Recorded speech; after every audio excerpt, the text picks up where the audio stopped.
ক্যাসেটটি প্রযোজনা ও পরিবেশনা করেছে আল আরব এন্টারপ্রাইজ, হাটহাজারী, চট্টগ্রাম। ইমাম আহমদ ইবনে হাম্বল বাগদাদের জেলে খলিফায়ে আব্বাসিয়া জেলে দিয়েছে স্বীকার করাইবার জন্য। জুলুম অত্যাচারে স্বীকার করবেন কোরআন মখলুক হয়, কোরআন আল্লাহর সৃষ্টি, এটা হইতে পারে না। আপনাদের আকীদা বিশ্বাস কি? আহলে সুন্নাতুল জামাতের আকীদা কোরআন কালামুল্লাহি গায়রে মখলুক। মুতাজিলা সম্প্রদায় বলে কোরআন মখলুক, লেখা যায়, পড়া যায়, উচ্চারণ করা যায়, তাহলে এটা মখলুক। এটা হলো তাদের খোরা যুক্তি, খুরা যুক্তি। আহমদ ইবনে হাম্বল মানে যুক্তি শুক্তি কিছু মানে না। ইমাম শাফি রহমতুল্লাহ আলাইহি মক্কা শরীফ, হারাম শরীফে ঘুমায় আছেন। এখনো মানুষ ঘুমায় হারাম শরীফে। উনি একটু বিশ্রামের জন্য হারাম শরীফে, মক্কা শরীফ ঘুমায় আছেন। এই সময় স্বপ্নে দেখেন ইমামে মুহাম্মদ ইবনে ইদ্রিস আশ-শাফিঈ রাহিমাহুল্লাহ, পিয়ারে নবী, বিশ্ব নবী, আখিরে নবী সাল্লাল্লাহু আলাইহি ওয়াসাল্লাম বলছেন, মুহাম্মদ মানে ইমাম শাফিঈ সাহেবকে, তুমি আমার বার্তা গ্রহণ করো। আমার এক উম্মত, আমার এক আশিক আল্লাহর দ্বীনের জন্য বাগদাদের জেলে বন্দী, তুমি আমার সালাম দাও। আর জয়া আহমদ ইবনে হাম্বলকে বলো উনি সত্য পথে আছেন, উনি ঠিক পথে আছেন, আমি সার্টিফিকেট দিলাম, এবং উনি যেন মজবুত থাকেন, ইস্তেকামতের সাথে যেন সরকারের মোকাবেলা করেন। কে বলছেন? সরকারে দু জাহান রাহমাতুল্লিল আলামিন। মাধ্যমকে ইমাম শাফিঈ রাহমাতুল্লাহ আলাইহি মাধ্যম। যদি আহমদ ইবনে হাম্বল নিজে স্বপ্ন দেখতেন হয়তো আমরা জানতাম না, মানুষে জানতো না, উনি ওনার কাছে এটা রিজার্ভ রেখে দিতেন। আল্লাহর কুদরত ইমাম শাফিঈ সাহেবকে জানাই দিলেন আর বললেন এই বার্তা বাগদাদের জেলে পৌঁছে দাও। ইমাম শাফিঈ সাহেবের ঘুম ভাঙছে। উনি মক্কা শরীফ, আহমদ ইবনে হাম্বল বাগদাদের জেলে। মুজাহিদ, মুজাহিদ আল্লাহ রাস্তায় যে জিহাদের ময়দানে উত্তীর্ণ হয় তার দোয়া নগদ কবুল হয়। মোল্লা কি আজান আওয়ার, মুজাহিদ কি আজান আওয়ার, মোল্লা কি আজান আওয়ার, মুজাহিদ কি আজান আওয়ার। মোল্লায় আজান দেয়, চাকরি করে, চাকরির খাতিরে আজান দেয়, এটা তার ডিউটি। মুজাহিদ যখন আজান দেয় এই আজানের থর থর করে বাতিল শক্তি কাঁপতে থাকে। আল্লাহর রাসূল খয়বরের মোকাবেলা, খয়বরের যুদ্ধে গেছেন সাহাবায়ে কেরামকে নিয়ে, সেখানে যে বলেন আল্লাহু আকবার, খারিবাত খায়বার। যখন আওয়াজ লাগাইছেন খয়বরের ইহুদিরার হাত থেকে অস্ত্র, কুদাল, যন্ত্রপাতি সব ব্যাককলের মতো দাঁড়ায় রয়েছে, হুশ চলে গেছে। আল্লাহু আকবার, খারিবাত খায়বার। মুসলমানের অস্ত্র এলো আল্লাহু আকবার, মুসলমানের অস্ত্র এটা নারায়ে তাকবীর, আল্লাহু আকবার। ইমাম আহমদ ইবনে হাম্বল রাহমাতুল্লাহি আলাইহি জয় হইলেন, ঠিক না বেটি? জয় হইলেন, ঠিক না বেটি? হুজুর সাল্লাল্লাহু আলাইহি ওয়াসাল্লাম দুনিয়াতে আর আসবেন না, দায়িত্ব উলামায়ে কেরামকে দিয়ে গেছেন। এটার নাম হইল আইয়ামে মেহনত। এই শব্দটার ব্যাখ্যা দিলাম। ইমামে শাফিঈ রাহমাতুল্লাহি আলাইহি স্বপ্ন পাইয়া এক শাগরিদকে ডাকছেন, এ বেটা আমার একটা কাম করতে হবে। কি কাম হুজুর? বাগদাদ যাইতে হবে। জেলের মধ্যে এক বন্দী আছেন মুজাহিদ, তার কাছে একটা বার্তা পৌঁছে যাইবে তুই। কি বার্তা? বলে আমি স্বপ্নে দেখছি হুজুর সাল্লাল্লাহু আলাইহি ওয়াসাল্লাম বলেছেন আহমদ ইবনে হাম্বলকে জানিয়ে দাও সে ঠিক পথে আছে, সঠিক পথে আছে, মজবুত থাকবে আল্লাহর দ্বীনের জন্য, কথা যেন লড়চড় না হয়। ঠিক আছে আমি যাব। বলে আরেকটা কথা, যিনি আল্লাহর ওলি হয়, মুজাহিদ হয়, সে জেলেও নবীর সুন্নত ছাড়তে পারে না, বিপদের সময় সুন্নত ছাড়তে পারে না। আহমদ ইবনে হাম্বল জেলের ভিতরেও নবীর সুন্নতকে জিন্দা করবে। সুন্নি শুধু নাম দিলে হবে না, সুন্নত যারা জিন্দা করে এরাই প্রকৃত সুন্নি, ঠিক না বেটি? মাওলানা মোহাম্মদ কাসিম নানতবী যিনি ছিলেন দেওবন্দ মাদ্রাসার বাণী ভিত্তি স্তর করছেন, মাওলানা মোহাম্মদ কাসেম নানতবী। যখন 1857 সনে ব্রিটিশ সাথে যুদ্ধ হয়, যুদ্ধে মুসলমানরা পরাজিত হয়, যাকে নাম দেওয়া হয়েছে সিপাহী বিদ্রোহ, কাসেম নানতবী রহমতুল্লাহ 3 দিন আত্মগোপন করেছিলেন। ওনার বিরুদ্ধে ওয়ারেন্ট ব্রিটিশ সৈন্যরা তালাশ করে তাকে ধরবে। আজকাল ইতিহাসে কয় সিপাহী বিদ্রোহ, আসলে ছিল এটা স্বাধীনতার যুদ্ধ। দেওবন্দিরা যুদ্ধ করেছে, কাসেম নানতবী যুদ্ধ করেছেন, ব্রিটিশকে এই দেশ থেকে খেদাও। রশিদ আহমদ গঙ্গোহী যুদ্ধ করেছেন, হযরত হাজী ইমদাদুল্লাহ মুহাজিরে মক্কি যুদ্ধ করেছেন। 3 দিন আত্মগোপন করলেন কাসেম নানতবী। ওয়ারি নিশু 3 দিন পরে বাইরে গেছেন ময়দানে। ওনার ভক্তরা কয় আপনার বিরুদ্ধে ওয়ারেন্ট, সৈন্যরা ধরলেই আপনাকে খতম করে দিব, জেলে দিব, ফাঁসি দিব, খবরদার আরো কয়েকদিন লুকাইয়া থাকেন। মাওলানা মোহাম্মদ কাসেম নানতবী বলেন, জীবন যাইতে পারে, নবীর সুন্নত ছাড়তে পারি না। পিয়ারে নবী গারে সুরে কয়েকদিন আত্মগোপন করেছিলেন, মাত্র 3 দিন। এটাই সুন্নত। আত্মগোপন করব তো 3 দিন, 3 দিন চলে গেছে, আর আত্মগোপন থাকার অবকাশ নাই। মরব ঠিক আছে, নবীর সুন্নত ছাড়তে পারি না। এইটা হলো দেওবন্দ মাদ্রাসা যিনি বানাইছিলেন। কেমন সুন্নি এখন বুঝেন।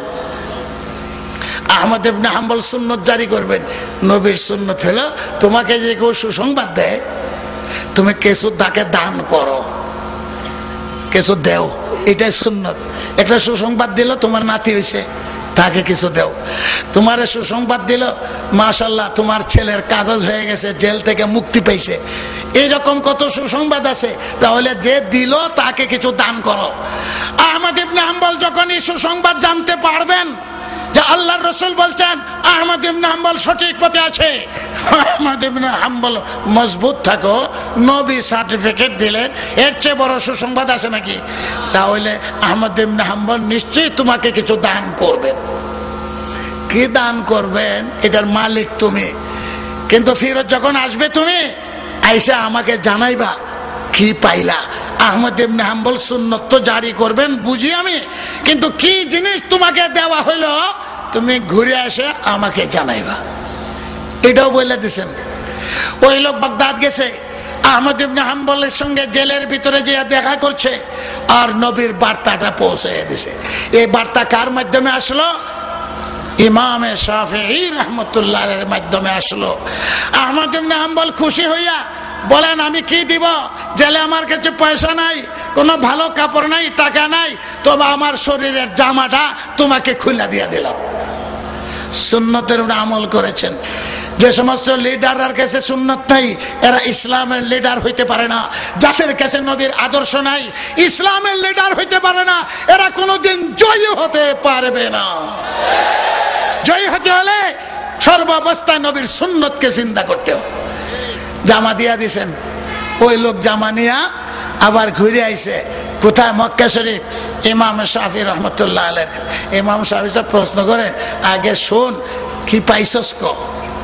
আহমদ ইবনে হাম্বল সুন্নত জিন্দা করছেন, তোরে কি দিছেন?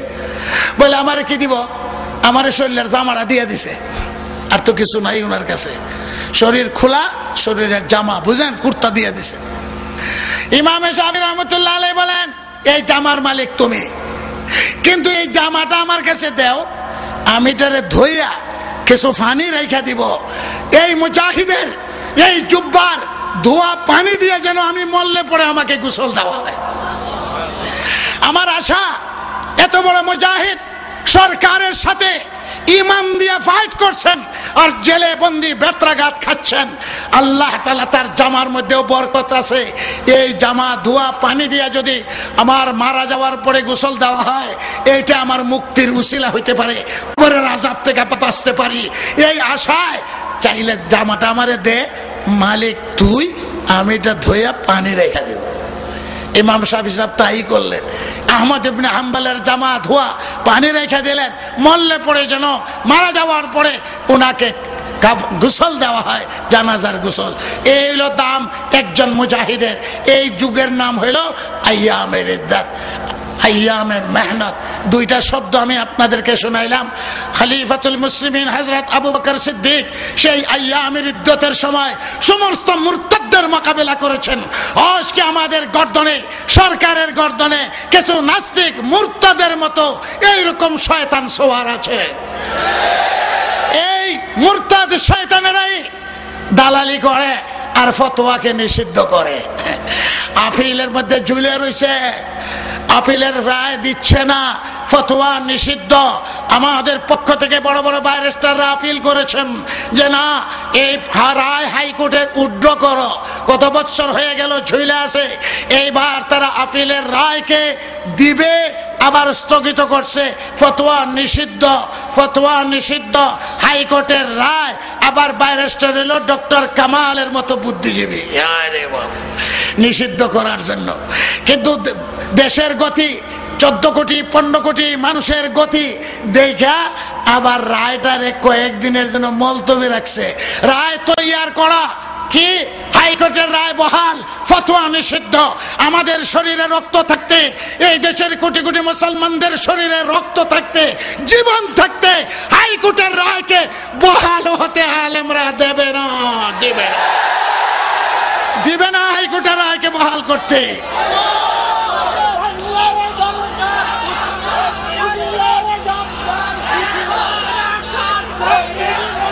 আপনারা বলেন, প্রিয় দেশবাসী, আলেম ওলামা, ছাত্র ভাইয়েরা, ফতোয়া যদি না থাকে তাহলে বিবাহ শাদীর মধ্যে মা হারাম না হালাল?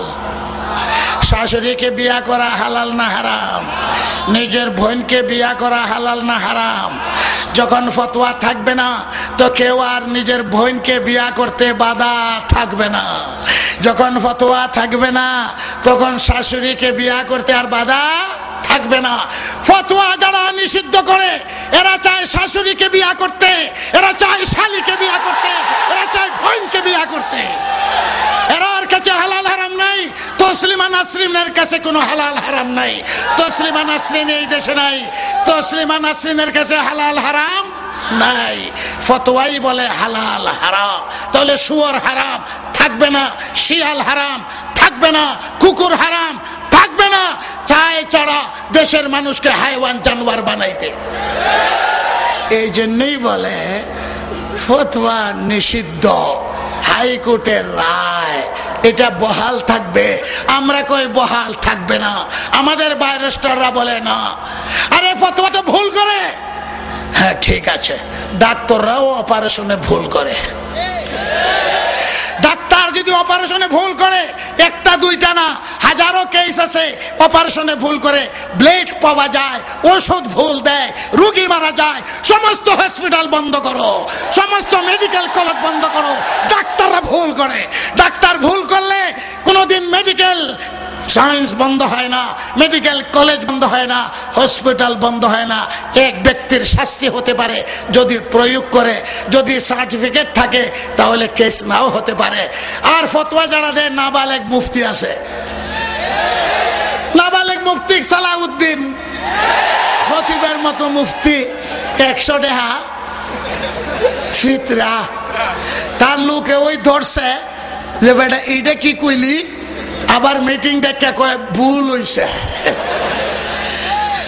তো তোমাদের নিষিদ্ধ আইন যদি সালাউদ্দিনের মতো মানুষের উপরে পড়ে তো ঠিক আছে, একজন ব্যক্তির উপরে পড়তে পারে, ডাক্তার একজনের উপরে পড়তে পারে। কি কলেজ বন্ধ হয়ে যাবে? হসপিটাল বন্ধ হয়ে যাবে? কোন মুফতি ভুল করতে পারে, তার ফতোয়া বন্ধ হইতে পারে না। ফতোয়া দিবার মালিক আলেমরা, ফতোয়া প্রয়োগ করবে সরকার। আমরা ফতোয়া প্রয়োগ করার মালিক নই। আমরা ফতোয়া দিব, কিন্তু ফতোয়া প্রয়োগ করবে কে? কে? সরকার প্রয়োগ করবে। সরকারে জানে প্রয়োগ করতে পারবো কিনা পারবো না, এটা সরকারের ধাতু দুর্বলতা। সরকারের ধাতু দুর্বলতা বুঝে। গরমের মধ্যে একটু নরম দরকার। ডাক্তার হইল পাঞ্জাবি, রোগী হইল পাঠান। পাঠান রোগী পাঞ্জাবি ডাক্তারের কাছে গেছে, হাকিম শরীরটা দেখেন। শরীর দেখাইছে, কি হয়েছে? কয় আর কি হয়েছে? মাথাটা গরম থাকে, রাত্রে ঘুম হয় না। বুঝতে পারছি, তোমার ধাতু দুর্বলতা। জিরিয়ান কি শিকায়ত है উর্দুতে কয় জিরিয়ান অর্থাৎ ধাতু ধাতু দুর্বলতা আছে আমি ট্যাবলেট দিব ওষুধ দিব খাইবা ধাতু দুর্বলতা দূর হয়ে যাবে রাতে ঘুম ঠিক মতো হইব মাথার গরম হইব না কয় বুঝলাম তো পেট যে খারাপ হয়ে যায় দাঁতের ধাতু দুর্বলতা পেট খারাপ থাকে পেটে গুট গুট ফুট ফুট ফুট ফুট ফুট করে এটাও তোমার ধাতু দুর্বলতার কারণে আমি যখন চিকিৎসা করব ওষুধ তুমি সেবন করবে ধাতু দুর্বলতা দূর হয়ে যাবে পেটও মাশাআল্লাহ কাজ করবে আমি যে হঠাৎ চমকে উঠি ভয় পাই এটাও ধাতু দুর্বলতার কারণে ওষুধ সেবন করো মাশাআল্লাহ ঠিক হয়ে যাবে আর ভয় পাইবে না কি বলেন মধ্যে মধ্যে তো মৃদু মৃদু জ্বর হালকা জ্বর আছে যারা ধাতু দুর্বলতা জ্বর আছে এইটাও তোমার ধাতু দুর্বলতার কারণে ওষুধ সেবন করো আর চূড়াই জ্বর এই চূড়াই জ্বর আর আসবে না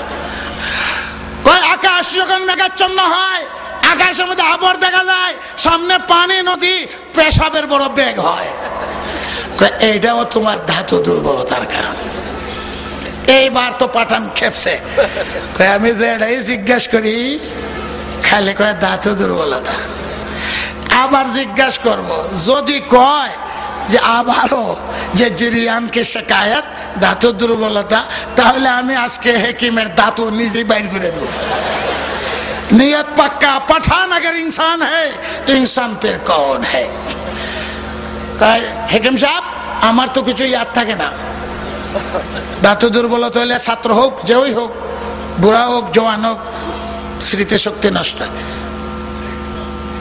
এইটাও তোমার ধাতু দুর্বলতার কারণে এমনি জুতা লই লাইছে পাঠান জুতা লইয়া মারিয়া মাথা ফাড়াই লেব এমনি হাকিম সাহেব কয় এইটাও তোমার ধাতু দুর্বলতার লক্ষণ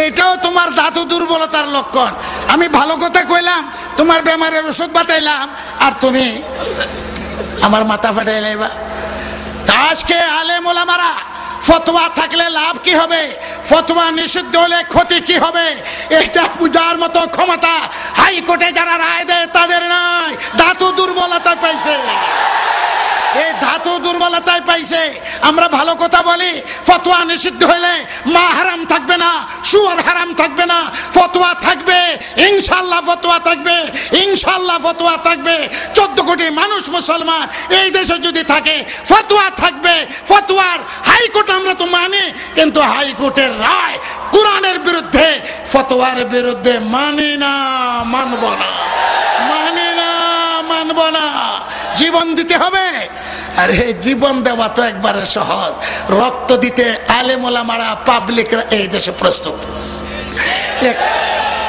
প্রিয় হাজরিন আমার বন্ধু বান্ধব একটা ফতোয়ার জন্য অনলি ওয়ান ফতোয়ার জন্য হযরতে জাকারিয়া আলাইহিস সালাম শহীদ হলেন অনলি ওয়ান ফতোয়ার জন্য ইয়াহিয়া আলাইহিস সালাম শহীদ হলেন ফতোয়া এমন এক জিনিস জাকারিয়া আলাইহিস সালাম কেন শহীদ হলেন একজন পয়গম্বর তার ছেলে ইয়াহিয়া আলাইহিস সালাম শহীদ হলেন বাপ এবং ছেলে একই ফতোয়ার জন্য শহীদ হয়েছেন তারা হক ফতোয়া দিবেন আর রাজা মানে না জাকারিয়া আলাইহিস সালাতু ওয়াস সালাম পয়গম্বর ছিলেন ওনার উম্মত আছে যে রাজা সেই দেশে রাজাও হযরত জাকারিয়ার উম্মত হুজুরের কথা মতে চলে হুজুরকে নবী মানে এইবার রাজার সমস্যা হলো জাকারিয়া আলাইহিস সালাম উনি খলিফা ছিলেন না উনি রাজা ছিলেন না উনি ছিলেন নিচক পয়গম্বর জাতিকে হেদায়েত দিতেন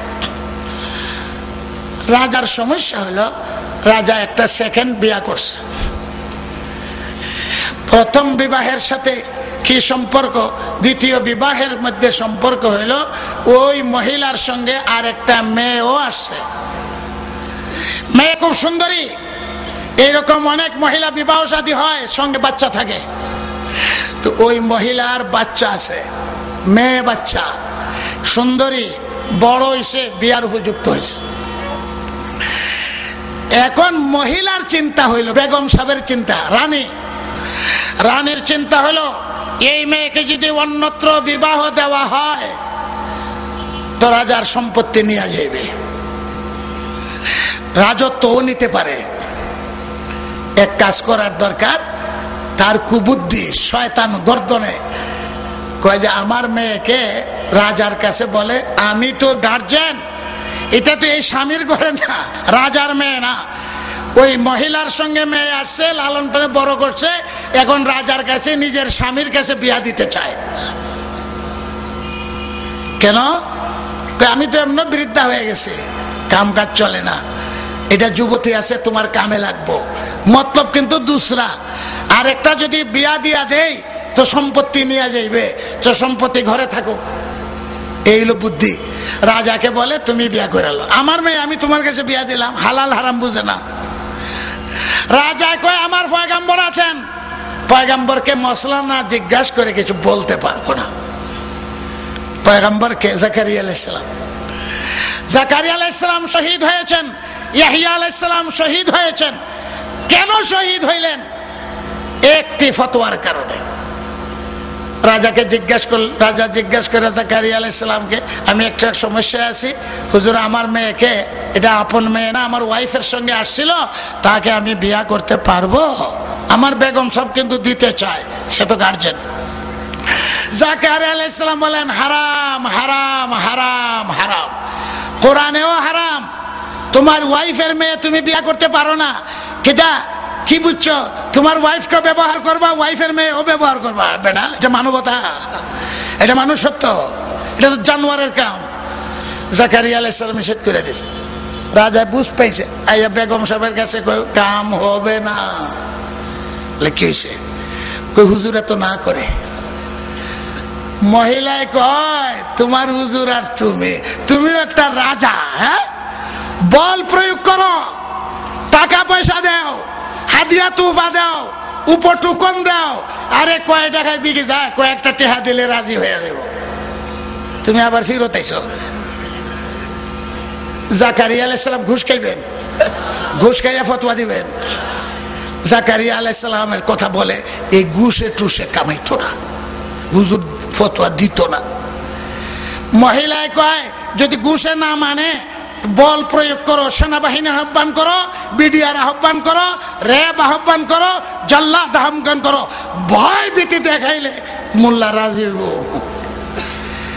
জাকারিয়া আলাইহিস সালামের কথা বলে, বেগমের কথা মতে চলতে চায়, বলে না বাউরাও বেগমের কথায় বিপদে পড়লো। ঠিক আছে না? আজকাল বেগমের মুরিদ সবাই, বড় লোক বেশি, রাজা মুরিদ। বেগমে কইছে বল প্রয়োগ করো। জাকারিয়া আলাইহিস সালামকে দাওয়াত দিল, হুজুর আমার বাড়িতে আসেন, অথচ উম্মত। কিন্তু তার খাহিশ পুরা করার পথে বাধা। হযরত জাকারিয়া আলাইহিস সালাম, বেগম সাহেব কয় নিজের মেয়ে বিয়া দিয়া দিবে। জাকারিয়া আলাইহিস সালামকে ঘরে ডাইগাই না, খাওয়ান টাওয়ান দিছে, দাওয়াত দিছে, চতুর্দিকে জাল্লাদ, চতুর্দিকে সেনাবাহিনী ঘেরাও। আজকে আর রাজা সালাম করে না, জায়গায় দস্তখত দিবেন, পয়গম্বরকে বলে, অথচ উম্মত দস্তখত দিবেন, আমার খাহিশ পুরা করবেন, আমার ওয়াইফের মেয়েকে আমি বিয়ে করতে চাই, আপনি দস্তখত দিলেই হয়। চতুর্দিকে সেনাবাহিনী, জাল্লাদ তলোয়ার নিয়ে দাঁড়ায় আছে। জাকারিয়া আলাইহিস সালাম একটু বুদ্ধি করলেন, বুদ্ধি করে দেখলেন কি করা যায়। বলেন ঠিক আছে, আমি পুনর্বিবেচনা করি, আবার কিতাবের হাসিয়া টাসিয়া দেখি ফতোয়াটা কিরকম, আবার দেওয়া যায় কিনা, কোন আমার সুযোগ দিবা তো। বুঝলাম, এখন আবার পুনর্বিবেচনার সুযোগ আমাকে দাও। আর বুদ্ধি হইল যদি এখান থেকে বাইর হইতে পারে আর রাজা আমার লাগাল পাইবে না, হিজরত করে চলে যাবে। এটা হইল নিজের ভিতরে। আর রাজাকে বললেন সুযোগ দাও, রাজা খুশি হয়ে গেছে, না রে কাম হইছে, হ্যাঁ, ফোর্স চাপ সৃষ্টি করায় কাজ হয়েছে, নরম হয়েছে হুজুর, কিছু নরম হয়েছে, বরফ কিছু গলছে। বেগম সাহেব জিজ্ঞাসা করে কি হয়েছে, না বরফ থুরা গলছে, আশা করা যায় ফতোয়া আমার পক্ষে আইতে পারে। বেগমও খুব খুশি। জাকারিয়া আলাইহিস সালাম এখান থেকে মুক্তি পাইয়াই এই দেশে আর থাকবেন না। শুখুসুল ফাতান মনজিলিজ জাইমে ওয়াজিবু, শুখুসুল ফাতান মনজিলিজ জাইমে ওয়াজিবু, ওয়া ইন্না আনহু আহলুহু ওয়া আকারিবুহু ফামান ইয়ারযা দারাজ যায়িম দারান লিনাফসিহি ফাইন্নাহু আলা দাওয়াই তাওয়াক্কুল কাযিবু। আরে জওয়ান, হিজরত করো যেখানে জুলুম অত্যাচার চলে। তোমার আত্মীয় স্বজন থাকো পড়ে থাকো, তুমি আর এই দেশে থাকো না। আর যদি তুমি হিজরত না করো তাহলে বোঝা গেল তোমার আল্লাহর উপরে ভরসা নাই। এখান থেকে ছুটেই বাড়ি যাই সবরে বলছেন আমি চললাম, আত্মীয় স্বজন ফালাইয়া আলাউলাদ ছেলে মেয়ে রাইখা জাকারিয়া ইসলাম যাই এক বস্তিতে ঢুকছেন। উনি তো পয়গম্বর, বস্তিওয়ালা ওনাকে আশ্রয় দিছে, পয়গম্বরকে আশ্রয় দিবে না? সকালে রাজা কয় ফতোয়া কই গেল, মুফতি গেল কই? মুফতি খুঁজে পাওয়া যায় না। মুফতি আশ্বাস দিল আমাকে যে দেখি পুনর্বিবেচনা করি, মুফতিই তো নেই। মানুষে কয় মুফতি ওই গ্রামে আছে, ওইখানে আশ্রয় নিয়েছে। মুফতিকে হযরত জাকারিয়া পয়গম্বর আলাইহিস যাই এই ঘিরাও করে ওই গ্রামকে আগুন দিয়ে জ্বালাইয়া দিল, শেষ। জাকারিয়া আলাইহিস সালাম টের পাইলেন, আরেক বস্তিতে চলে গেলেন। সেখানে গোয়েন্দারা খবর দিয়া দিছে জাকারিয়া পয়গম্বর সেখানে আছেন, সেখানেও আগুন লাগাইয়া দেয়। এইভাবে বস্তিকে বস্তি উজাড়। হযরত জাকারিয়া আলাইহিস সালাম চিন্তা করলেন আমার কারণে মানুষ বিপদগ্রস্ত, চলো আমি জঙ্গলে চলে যাব, জঙ্গলে চলে যাব। গোয়েন্দারা খবর দিয়া দিছে হুজুর আর গ্রামে গন্ধে নাই, পাহাড়ে পর্বতে আছেন, জঙ্গলে আছেন। এইবার সেনাবাহিনীকে বলে জঙ্গল ঘেরাও করো, জঙ্গল ঘেরাও করো। হরিণ শিকার করে জাল পাতায় এরকম জাকারিয়া পয়গম্বরকে আটকাইবার জন্য জঙ্গল ঘেরাও করেছে। তার সেনাবাহিনী দৌড়াইতে দৌড়াইতে হযরত জাকারিয়া আলাইহিস সালামের কাছে চলে গেছে। হযরত জাকারিয়া তো পয়গম্বর, দেখলেন রাজার সেনাবাহিনী আমাকে ধরবে। সামনে ছিল গাছ, গাছকে বলেন আমাকে আশ্রয় দে। পয়গম্বরের মুজিজা, গাছে কথা শুনবে না, গাছে আশ্রয় দিয়ে দিছে। গাছের ভিতরে সেনাবাহিনী চোখে ঘেরাও করা, জাকারিয়া পয়গম্বর চোখের সামনে থেকে নেই। আরে কই গেল, কই গেল, কই গেল, খুঁজে নেই। আসলে গাছের ভিতরে ঢুকে গেছেন। ইবলিস করছে কি, জাকারিয়া আলাইহিস সালামের জামার কোনার মধ্যে ধরে রাখছে, জামার কোনা ধরে রাখছে। উনি তো গাছের ভিতরে চলে গেছেন, কিন্তু জামার এক কোনা গাছের বাহিরে রয়ে গেছে। ইবলিস পাগড়ি টাগড়ি বান্ধিয়া, বিরাট আবা জুব্বা লাগাইয়া, বিরাট এক শায়েখের নমুনা ধইরা আইয়া সামনে কই কি তালাশ করো? বলে জাকারিয়া পয়গম্বর তালাশ করি। বলে জাকারিয়া পয়গম্বর গাছের ভিতরে আছে। কই তুইও আরেক বড় জালিম। এই মানুষ গাছের ভিতরে থাকে নাকি? পাগল পাগল, এই তুই করতে আইসস? আমার কথা বিশ্বাস করো, মানুষের নমুনা ধরে আইছে। কয়ে যে দেখো জামার কোনা রয়ে গেছে, আসলে এই ধরে রাখছে টেনে। যদি মানুষ না থাকতো তো জামা এখানে গাছের বাইরে, গাছের জামা কোনাইলো করতে গা, এটার ভিতরে মানুষ আছে। তখনই তারা করাত লাগাইলো, লাগাইয়া গাছকে ছেড়িয়া জাকারিয়া আলাইহিস সালামকে দুই টুকরা করে ফেলাই। এটাই হলো ঘটনা। জাকারিয়া আলাইহিস সালামের মাথায় যখন করাত লাগে, করাত বুঝেন তো, আল্লাহ তাআলার পক্ষ থেকে জাকারিয়ার কাছে ওহী আসে, হে জাকারিয়া, গাছে তোমাকে আশ্রয় দিছে, এখন গাছ তোমাকে বাঁচাইতে পারবে না। আমার কাছে আশ্রয় নেও নাই, গাছের কাছে আশ্রয় নিয়েছো, গাছ তোমাকে বাঁচাইতে পারবে না। এখন তোমার মাথায় করাত। আহ ও, যদি চিৎকার করো তো তোমার চিৎকার আমি কি সহ্য করতে পারবো? এই দেশকে ধ্বংস করে দেব। আর যদি তুমি সবর করো, তুমি শহীদ হয়ে যাবা, জাতি দেশ গোষ্ঠী বাঁচবো, মরতো না। আর নবী উহ করলে এক্ষুনি গজব দিয়ে শেষ করে দিব। আল্লাহর ওলিরা যখন আহ উহ করে, কোন মাসুম বাচ্চা যখন কষ্ট পায়, তখনই আল্লাহর গজব জমিনে চলে আসে। জাকারিয়া আলাইহিস সালাম আহ করলেন না, উহ করলেন না, সবার দুই টুকরা করে ফেরাই দেন। এইবার দালাল আছে না, সরকারের দালাল আছে না, দালালটা কয় হুজুর জাকারিয়া তো শহীদ হইলো, কাম তো হইলো না, ফতোয়া তো তোমার পক্ষে আইলো না। ওয়াইফের মেয়ে তুমি বিয়া করবা হালাল, এই ফতোয়া তো নিতে হবে। কয় কি করা? কয় উনার ছেলেও বড় পয়গম্বর ইয়াহইয়া আলাইহিস সালাম, বাপও পয়গম্বর, ইয়াহইয়াও পয়গম্বর, ছেলে যদি দস্তখত দেয় তাও কাম হইব। আচ্ছা ছেলের কই পাওয়া যাবে? অন্যত্র আছে। এমনি সেনাবাহিনী পাঠিয়ে দিছে ইয়াহইয়া আলাইহিস সালামকে ধরে আনার জন্য। ইয়াহইয়া আলাইহিস সালাম খুব খবর রাখেন, বাবা জঙ্গলে চলে গেছেন, বাবা জঙ্গলে শহীদ হয়ে গেছেন, এইবার আমাকে অ্যারেস্ট করেছে ইয়াহিয়া আলাইহিস সালাম। কয় ফতোয়ার দস্তখত দেলা, জান বাঁচাই তুলে, নাহলে বাপের পরিণাম হবে, তোমাকেও দুই টুকরা করা হবে। ইয়াহিয়া আলাইহিস সালাম বলেন আমি ভাগবো না, সময় নিব না, আমি রাজার কাছে যাইব, রাজার কাছে যাই এই ফতোয়া দিব, যা আমাকে নিয়ে যাও। ইয়াহিয়া আলাইহিস সালাম তৈয়ার হয়ে চলে গেছেন, ভাগাভাগি নাই, আশ্রয় নাই, প্রকাশ্যে যাইয়া রাজার সামনে ফতোয়া দিব। এখানে গেছেন, এখানে যাওয়ার পরে রাজা কয় দস্তখত দে, নাইলে তোর বাপের পরিণাম হইব। কেমন রাজা?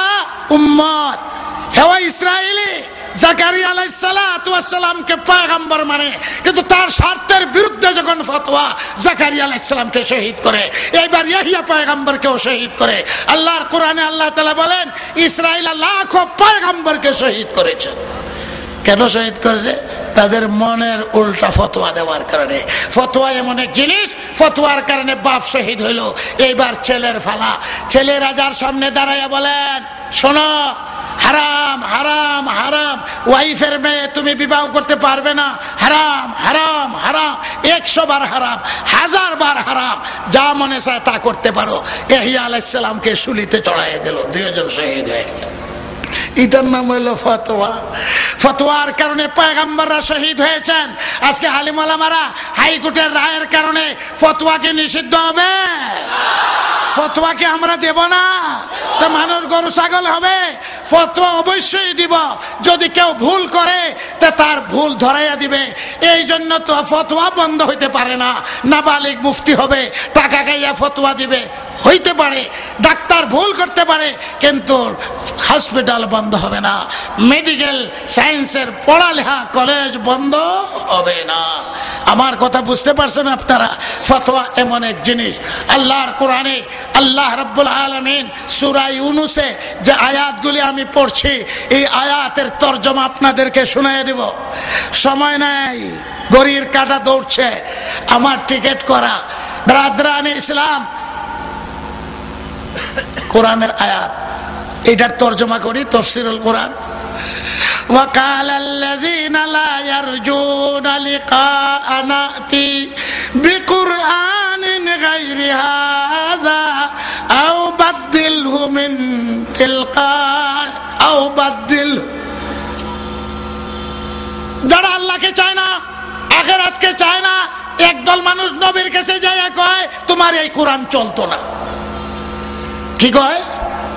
এই কোরআন চলতো না, বিকুরআনিন গায়রে হাযা, অন্য কোরআন আনো। এই কোরআনের মসলা মসাইল আমরা মানি না, আর না হলে আমাদের কথা মতে পরিবর্তন করে দাও। আও বাদদিলহু, ইতি বিকুরআনিন গায়রি হাযা আও বাদদিলহু, কোরআন পরিবর্তন করে দাও। নবী কি বলেন? হুজুর সাল্লাল্লাহু আলাইহি সাল্লাম বলেন আমার এই শক্তি নাই কোরআন পরিবর্তন করা। নবীর শক্তি আছে কোরআন পরিবর্তন করার। কুল মা ইয়াকুনু লি আন উবাদদিলাহু মিন তিলকাই নাফসি। হুজুর বলেন আল্লাহ শিখাই দিয়েছেন, কোরআন পরিবর্তন করার ক্ষমতা আমার নাই। তাদের কোরআন পছন্দ হয় না, কোরআন লাগে কিন্তু পরিবর্তন করে দাও। নবীর ক্ষমতা আছে কোরআন পরিবর্তন করার? বলেন। আমাদের ক্ষমতা আছে, মন্ত্রী পরিষদের ক্ষমতা আছে কোরআন পরিবর্তন করার? বলেন না কেন? কোন মানুষের শক্তি আছে? নবী বলেন আমার পরিবর্তন করার ক্ষমতা নাই। এই হলো আয়াতের তরজমা।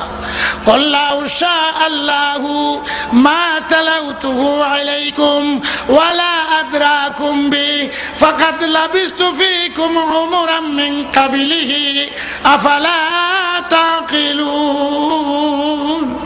হুজুর সাল্লাল্লাহু আলাইহি ওয়াসাল্লাম বলেন যদি আমি কোরআন পরিবর্তন করি, ইন্নী আখাফু আলাইকুম আযাব ইয়াউমিন আযীম, আমি যদি কোরআন পরিবর্তন করি আল্লাহর গজব আসবে। গজব শুধু আমার জন্য আসবে না, জাতির জন্য আসবে। এই দেশে যদি কোরআন পরিবর্তন হয়, কোরআনে কেউ হাত দেয়, তাহলে গজব আপনাদের উপর আসবে, আমাদের উপরে আসবে।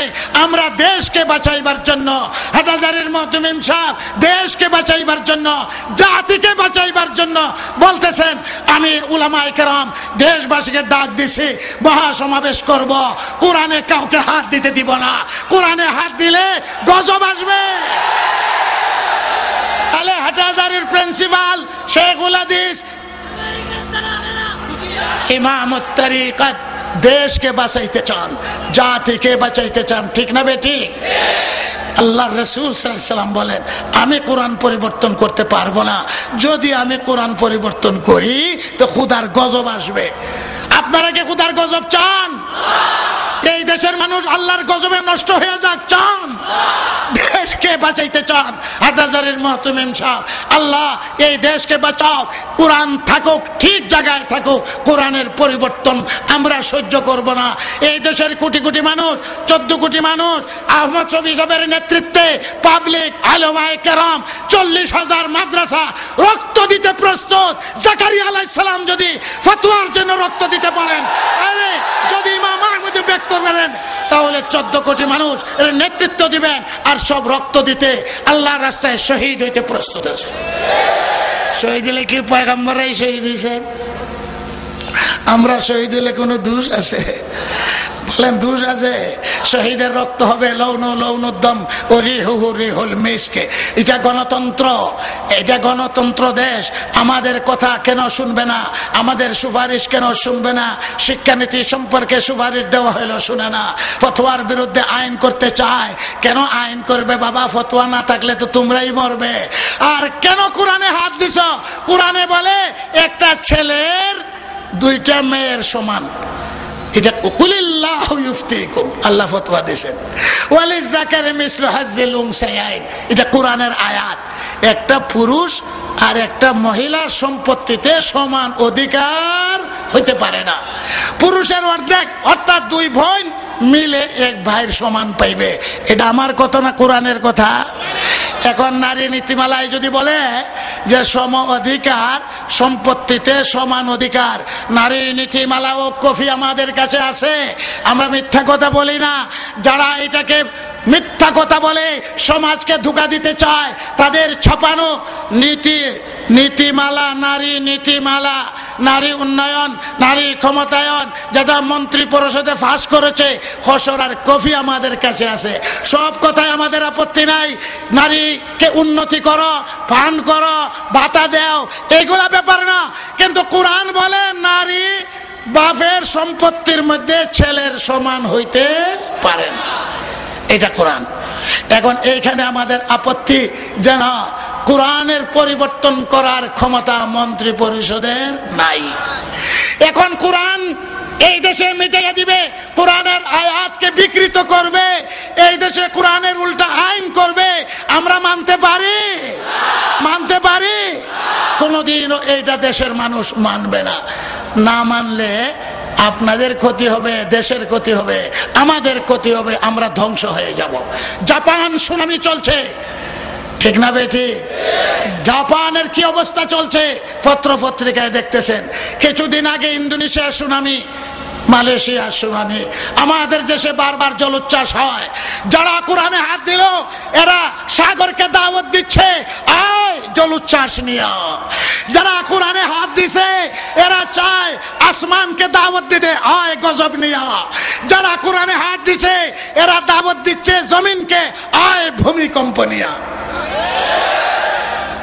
এই দেশকে বাঁচাইতে চান হাটহাজারীর প্রিন্সিপাল শেখুত তরিকত শেখুল হাদিস হযরত মাওলানা আহমদ শফি দামাত বারাকাতুহুম, আল্লাহ তাআলা ওনার হায়াতে বরকত দাও।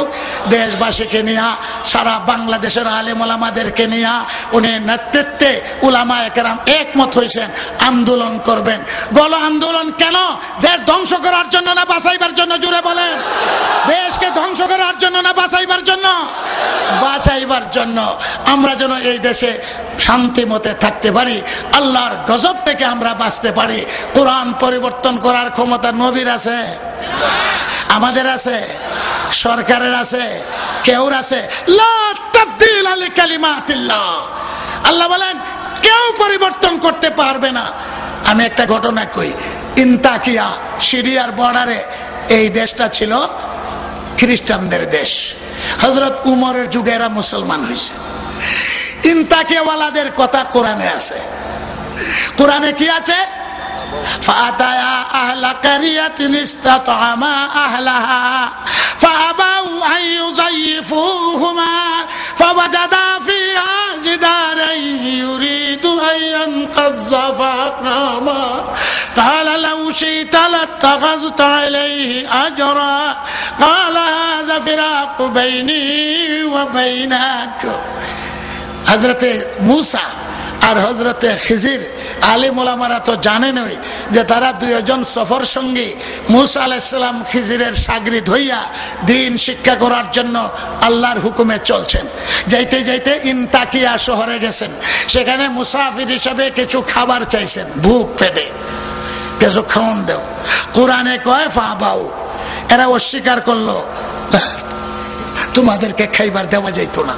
মুসা আর খিজিরকে চিনুক আর নাই চিনুক, এরা মুসাফির, অস্বীকার করলো, খাইবার দিল না। এরপরে খিজির আলাইহিস সালাম দেখেন একটা দেওয়ার পড়ে যাচ্ছে, বাঁকা হয়ে গেছে, হাত দিয়ে ইশারা করছেন, দেওয়ার ঠিক হয়ে গেছে। মুসা আলাইহিস সালাম বলেন, চাইলে তো 10টা টাকা নিতে পারতেন, 20টা টাকা পেটে ভুক আছে, সানা বুট নাইলে বুড়ি টুড়ি খাইয়া হইলো জীবনটা রক্ষা করতাম, আপনি তো একবারে মাগনা। মূসা আলাইহিস সালামকে খিজির আলাইহিস সালাম বলেন, তুমি আমার সাথে থাকতে পারবে না, তোমার মতো ছাত্ররে পড়ানি বড় মুশকিল। এটা হলো কোরআনের তরজমা। এখানে ইনতাকিয়ার বাসিন্দাদের বদনাম হলো যে মূসা পয়গম্বর আর খিজির পয়গম্বরকে তারা খাওয়ান দিছে না। বদনাম হইব না? বদনাম হইব না? আপনারা গেলেন মেখল বিয়া করাইতে, আর মেখলের মানুষ দৌড়াইয়া দিল, বিয়াও দিল না, খাওয়ানো দিল না, তো বদনাম। এইরকম একটা বদনাম কোরআনে আছে। মুসলমান তো হইলাম কিন্তু বদনাম তো গেল না। উমর, তুমি হইলে সাংঘাতিক ক্ষমতা না, বান রাষ্ট্রপতি, খলিফা, তুমি একটা কাম করতে পারো। কি কাম? উমরের কাছে প্রস্তাব, আপনি বেশি কাজ করা লাগবে না, আলিফ খালি বার নিচে এক নুক্তা, ফাআবাউ, এই বার নুক্তাটা নিচ থেকে উপরে উঠে দেন, উপরে। এটা বেশি কাম না, এত বড় খলিফা এটাও পারবেন না, তো উঠাইলাম উপরে। তো কি হইব? আনাও, আনাও হবে। এখন আসিল আবাও, এখন হইব আনাও। আর একটু কাজ করেন, আর একটা নুক্তা বাড়াইয়া দেন, তে হইব আতাও। আগে অর্থ ছিল ফাআবাউ, অস্বীকার করলো, খাওয়াইবে না, মেহমানদারি করবে না। এখন অর্থ হবে ফাআতাউ আইয়ুযায়িফুহুমা, গ্রামবাসী দৌড়াইয়া আইছে খিজির আর মূসার খেদমত করার জন্য। বাবা রে বাবা, কত প্রশংসা হয়ে যাবে। সামান্য একটু পরিবর্তন, নুকটার নিচ থেকে উপরে তুলে দেবে। হযরত উমর বলেন, রাষ্ট্র যাইতে পারে, আমি খতম হয়ে যাইতে পারি, আমার লাশ টুকরা টুকরা হইতে পারে, মদিনার সুলতানত ধ্বংস হতে পারে, আসমান পরিবর্তন হতে পারে, জমিন পরিবর্তন হতে পারে, কিন্তু কোরআনে বার নুকতা নিচ থেকে উপরে উঠবে না, উঠবে না। এই পরিবর্তন করার ক্ষমতা আমার নেই। একটা নুকতার পরিবর্তন উমরের মতো খলিফা করতে পারেন না। আমাদের মন্ত্রী পরিষদ কোরআনে আছে, ওয়ালি যকরে মিসল হজেল উমসায়াই, মহিলাদের স্বার্থের জন্য কয়টা পরিবর্তন করাই লাগবো। তোমাদের 14 গোষ্ঠীও পরিবর্তন করতে পারবে না। যদি আমাদের কথা না শোনো, তাহলে এই দেশের মানুষ রক্ত দিবে, কোরআনে হাত দিতে দেবে না, দিবে না। এবং আল্লাহর গজব থেকে বাঁচতে যদি চাও, কোরআনকে তার আলিম উলামাদের পরামর্শ মতে নারী নীতিমালা ঠিক করো। নারী ক্ষমতায়ন, নারী উন্নয়ন, নারী স্বাধীনতা, নারীর কি অধিকার কোরআনে আছে, হাদিসে আছে। ইসলামের মতো নারী অধিকার কেউ দিতে পারে না। ইসলামী সুন্দর ধর্ম, কিন্তু বুঝলে তো বুঝে, বুঝে ডাক্তার কামালে কিছু বুঝে, বুদ্ধিজীবী হ্যাঁ, ফতোয়া কি এইটাই বুঝালাম। কোরআনের আয়াত বুঝে, কোরআনের তফসির পড়ছে, বুদ্ধি আছে, এই হিয়ালেরও বুদ্ধি আছে। এই বুদ্ধি দিয়া ব্যারিস্টারি করা যাবে না। কুকুরের ছাগল খাওয়া যাইব, কুকুরের বাচ্চা শিয়ালে বুদ্ধি করে খাইতে পারে, বাংলাদেশের টাকা খাওয়া যাইব বুদ্ধি করে, কোরআনে পরিবর্তন করতে পারবে না। আপনাদেরকে আমি আবারও দাওয়াত দিচ্ছি, কোরআনের সেই আয়াতের তর্জমাটা শুধু শুনাইলাম যে কোরআনে পরিবর্তন করার ক্ষমতা পয়গম্বরের নাই। আর কেউ আছে? আল্লাহ তাআলা জাতীয় অবক্ষয় থেকে, জাতীয় ধ্বংস থেকে আমাদেরকে, দেশকে, জাতিকে যেন আল্লাহ তাআলা রক্ষা করে। হাটহাজারীর মানুষ, চট্টগ্রামের মানুষ, আপনাদেরকে দাওয়াত দিচ্ছি সারা বাংলাদেশের পক্ষ থেকে উলামায়ে কেরামের নেতৃত্বে এবং হযরত হাটহাজারীর মুহতামিম সাহেবের নেতৃত্বে যে আন্দোলন সারা বাংলাদেশে গড়িয়ে উঠছে, ফতোয়ার বিরুদ্ধে যে আইন, তার প্রতিবাদে, এবং কোরআনে যে হস্তক্ষেপ মেয়ে লোকদের সম্পত্তির ব্যাপারে, উত্তরাধিকারীর ব্যাপারে, এই নেতৃত্ব আপনারাও মানেন কিনা? ইনশাআল্লাহ নাসরুম মিনাল্লাহি ওয়া ফাতহুন করিম। আমার সময় নাই, আমার এই জন্য আপনাদের থেকে বিদায় নিচ্ছি, বেয়াদবি মাফ করবে। আল্লাহ তাআলা সফল করুক, সার্থক করুক। হাটহাজারী হুজুরকে আল্লাহ সেহত তন্দুরুস্তি দেও, জুনায়েদ সাহেব সুস্থ সেহত তন্দুরুস্তি, আল আমিন ফাউন্ডেশনের কার্যক্রম আল্লাহ তাআলা কবুল আর মঞ্জুর করুক। ওয়া আখিরু দাওয়ানা আনিল হামদুলিল্লাহি রাব্বিল আলামিন। আসসালামু আলাইকুম ওয়া রাহমাতুল্লাহ। আগামী সোমবার এখানে প্রতিবাদ, আগামী সোমবার একবার আপনাদের নিকটে প্রতিবাদ সভা হবে, মিছিল হবে, গণ আন্দোলন গড়িয়া তুলবে। আপনারা সমর্থন দিচ্ছেন সোমবার?